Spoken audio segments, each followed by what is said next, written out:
Hello दोस्तों, नमस्ते। आज की कहानी का नाम है दूसरी बेटी।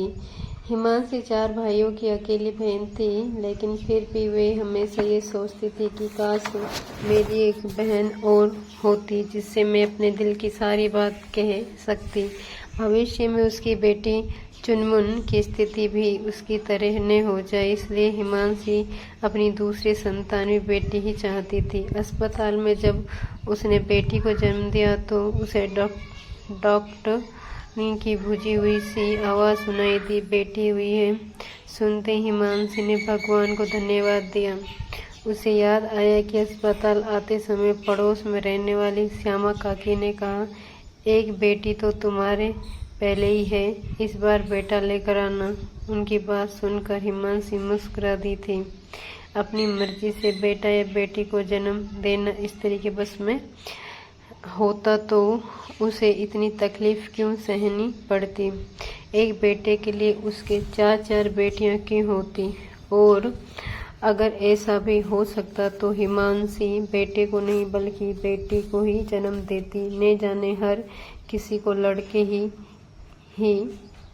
की ही इतनी चाह क्यों होती है। और ये श्यामा काकी कितनी छोटी उम्र में काका स्वर्ग सिधार गए थे, फिर अपने 2 छोटे छोटे लड़कों को पढ़ा लिखाने व बड़ा करने में अपनी सारी उम्र निकाल दी काकी ने। लेकिन आज हालत ये है कि इसी शहर में रहते हुए भी दोनों लड़के अपनी पत्नियों के साथ अलग मकान में रहते हैं। काकी को कभी पूछते तक नहीं, लेकिन इतना कुछ सहने के बाद भी काकी मुझसे कहती है कि लड़का हो जाएगा तो तुम्हारे बुढ़ापे का सहारा बनेगा। फिर हिमांशी अपने बारे में सोचने लगी। 4 भाइयों की इकलौती लाडली बहन थी वो। पिताजी के जाने माने अधिकारी थे। सभी बच्चों को उच्च शिक्षा दिलवाई थी उन्होंने। पढ़ाई के विषय में चुनने की बात हो या बच्चों के विवाह की, माता पिता ने कभी बच्चों पर अपना निर्णय नहीं थोपा। बड़े भैया इंजीनियर बनते ही कनाडा चले गए और साल भर बाद ही वही अपनी पसंद की लड़की से विवाह कर लिया। दूसरी जाति की होने के बावजूद भी माता पिता उसे स्वीकार कर लिया और बहू का सम्मान दे दिया। भाभी के मायके के सभी लोग कनाडा में ही रहते थे, अतः बड़े भैया का भी धीरे धीरे घर आना जाना का उत्साह कम हो गया। पूरे परिवार से अत्यधिक प्यार करने वाले बड़े भैया धीरे धीरे घर वालों के लिए अजनबी होते चले गए। मझले भैया भी पढ़ाई पूरी हो गई तब 1 साल तो यहीं अपने देश में नौकरी की उन्होंने। फिर अपने पसंद की लड़की से शादी कर ली और लेकिन मछली भाभी अपने देश भोपाल की थी। लेकिन फिर वे भी विदेश जाने की उतावली हो उठे। बड़े भैया ने तो पहले ही घर आना जाना बंद कर दिया था।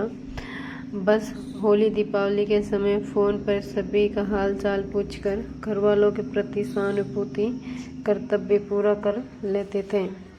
अब मछले भैया भी भाभी के साथ 1 माह की छुट्टी पर भारत आते और फिर अधिकतर छुट्टियां भोपाल शहर में रहकर अपने साले सालियों व ससुराल वालों के साथ ही गुजारते। मुश्किल से 1 या 2 दिन के लिए मेहमान की तरह घर आते। दोनों बड़े भाइयों को देखकर यही हाल तीसरे का भी था। बहुएं और खैर पराया खून थी, लेकिन अपने तीनों बेटों का ऐसा परायापन देख माँ बाप अंदर ही अंदर टूट गए और हाई ब्लड प्रेशर की मरीज हो गई। घर की ऐसी स्थिति देखकर उन्होंने जल्दी ही हिमांशी का विवाह तय कर दिया। तीनों भैया भाभी हिमांशी की शादी में ही केवल 2 दिन के लिए ही भारत आए।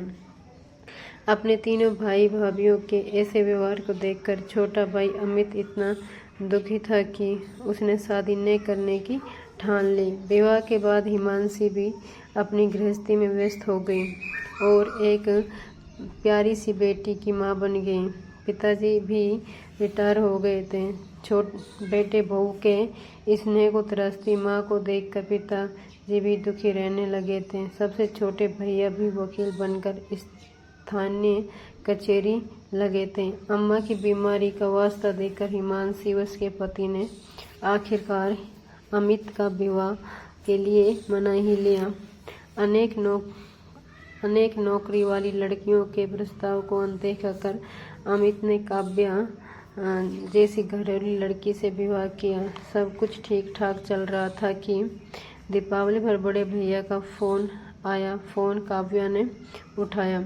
उन्होंने कहा, अमित इतना पढ़ कर भी वहाँ एक मामूली सी सरकारी नौकरी कर रहा है। यहाँ बहुत पैसा है, उससे कहो यहाँ आकर नौकरी कर लें। तब से अमित और काव्या में तानाशाही रहने लगी। अमित विदेश नहीं जाना चाहता था और काव्या भारत में नहीं रहना चाहती थी। उसे लगता था कि उसके तीनों गेट दिखने वहाँ विदेश में मजे से रह रहे हैं और वे यहाँ अपने सास ससुर की काम वाली बाई बनी हुई है। इसी वजह से अब घर में रोज लड़ाइयाँ होने लगी थी और तनाव बना रहने लगा था। घर में बढ़ते तनाव को देख माँ ने दिल पर पत्थर रख अमित को भी विदेश जाने का इजाज़त दे दी थी और दुखी मन से अमित भी कनाडा चला गया। वहाँ पहुँचने के साल भर बाद भी अमित ने अपने माँ पापा जी को भी कनाडा बुला लिया। माँ पिताजी ने कनाडा जाने से हिमांशी भी निश्चित हो गई कि माँ पिताजी का मन बेटे बहुओं व पोते पोतियों के साथ लग जाएगा। लेकिन 2 महीने बाद जब माँ पिताजी कनाडा से लौटे तो बहुत कमज़ोर हुए असहाय थे। माँ ने बताया कि वहाँ सभी बेटे अलग अलग फ्लैट में रहते हैं। बेटों को काम से फुर्सत नहीं है। सबसे पहले वो सामा समेत बड़ी बहू के घर रुके, लेकिन बड़ी बहू ने 3-4 दिन बाद ही उन्हें मछली बहू के घर पहुंचा दिया। छोटी बहू तो उनके वहां आते ही अपने मायके चली गई।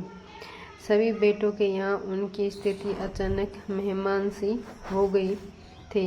बहुएं छोटे कपड़ों में घूमती रहती। पिताजी तो शर्म के मारे कमरे से बाहर ही नहीं निकलते थे। सास ससुर को पुराने जमाने का बताकर बहुएं उनकी खूब हंसी उड़ाती।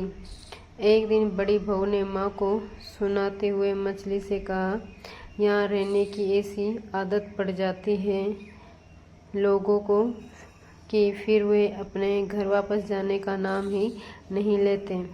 माँ पिताजी की बात सुनकर हिमांशी का मन भाई भाभी की तरफ से खराब हो गया। एक दिन अचानक माँ का बीपी बहुत बढ़ गया और पिताजी उन्हें अस्पताल लेकर जा रहे थे कि तभी सामने से आई एक गाड़ी ने उन्हें इतनी जोर से टक्कर मारी कि माँ पिताजी की मौके पर ही मौत हो गई। यह सुनकर हिमांशी को बहुत सदमा लगा। उसने अपने भाइयों को खबर दी तो सभी अपनी पत्नियों के साथ आ गए। 13वीं के बाद जब वकील साहब ने बताया कि वसीयत के अनुसार ये मकान आपकी माता पिता ने वृद्ध आश्रम को दान कर दिया है, तो सभी भाभियाँ भौचक्का होकर एक साथ बोली, हिमांशी, यदि तुम चाहती तो अम्मा बाबूजी को ये मकान दान करने की बेवकूफ़ी से रोक सकती थी। इतनी अच्छी जगह पर इतना बड़ा मकान दान करना सरासर पागलपन है।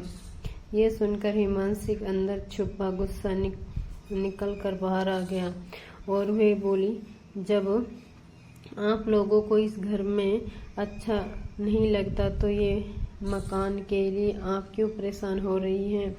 हिमांशी की बात सुनकर सभी भाभियाँ एकदम चुप हो गई। आप लोगों का इस मकान में रहने से दम घुटता है। आप लोगों के इस नेक ख्याल को ध्यान में रखते हुए ही उन्होंने इस मकान को वृद्धाश्रम के लिए दान में दे दिया। हिमांशी की बात सुनकर सभी भाई और भाभियाँ उससे नाराज होकर वापस चले गए। कितनी पीड़ादायक स्थिति थी हिमांशी की। उस मालूम था कि उसके 4 भाई होने के बावजूद भी उसके मायके में कोई नहीं है, इसलिए वे सोचती थी कि काश आज मेरी एक बहन होती जिससे मैं अपनी दिल की सारी बातें कर पाती। इसलिए उसने सोचा कि मेरी एक और बेटी होनी चाहिए, जिससे भविष्य में मेरी बेटी चुनमुन के साथ ये ना हो जो मेरे साथ हुआ है। दोस्तों, अगर ये कहानी आपको पसंद आई है तो कृपया लाइक कीजिए, शेयर कीजिए और चैनल पर नए हैं तो कृपया चैनल को सब्सक्राइब कीजिए।